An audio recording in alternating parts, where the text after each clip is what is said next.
একটা দীর্ঘশ্বাস, ভীষণ আক্ষেপ। ভুলগুলো আর শুধরানো হয় না।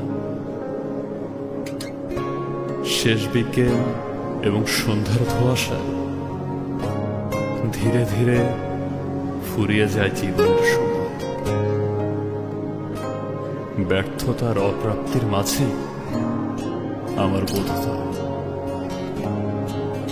এভাবেই কি বেড়ে যায় আমার বয়স?